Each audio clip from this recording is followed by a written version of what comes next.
আমরা বাড়িতে আজকে মাছের খাবার কিভাবে তৈরি করে এই খাবারটা আমরা দেখাবো বাড়িতে সহজ বুদ্ধিতে, সহজ উপায়।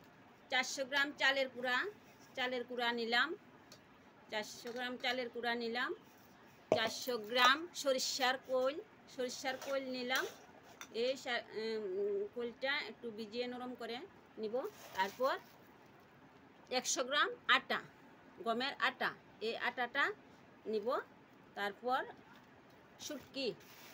শুকনা শুটকির গুঁড়া নিব 100 গ্রাম। এগুলি সব একসঙ্গে মিক্সড করে গরম জল ফুটিয়ে নিলাম। গরম জল দিয়ে আমরা এই সবটা নাড়াচাড়া করে মিক্সড করে নিব। মিক্স করার পর ভালো করে ওগুলি কাই করে নিতে হবে। কাই করার পর এটি হাত দিয়ে কিছু ডলে আমরা গুল্লা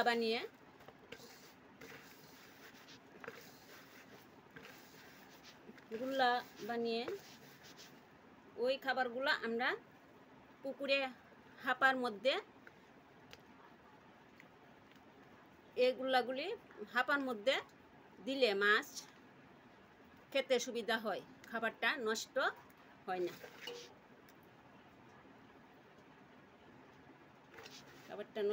না। মাছ খাবারটা খেতে সুবিধা হয়। তো আমরা 400 গ্রাম নিলাম চালের কুড়া, 400 গ্রাম সরিষার খোল, 100 গ্রাম গমের আটা, 100 গ্রাম শুটকির গুঁড়া। তারপর গরম জল দিয়ে ওইটা ভালোভাবে মেখে নিতে হয়।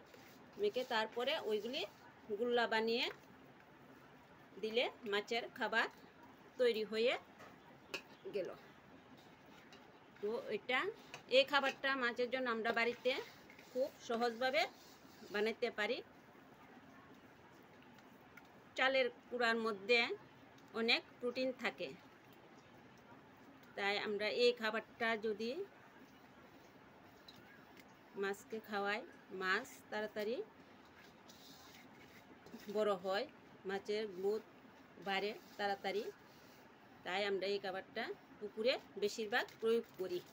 প্রাকৃতিক খাবার যেমন 50% খায় আর 50% আমরা বাইরের এই খাবারটা দিলে মাছ তাড়াতাড়ি বড় হয়। আমাদের গুল্লা তৈরি হয়ে গেছে, মাছের খাবার তৈরি হয়ে গেছে। এই খাবারটা আমরা পুকুরে মাছের খাবারের জন্য হাঁপার মধ্যে দিই।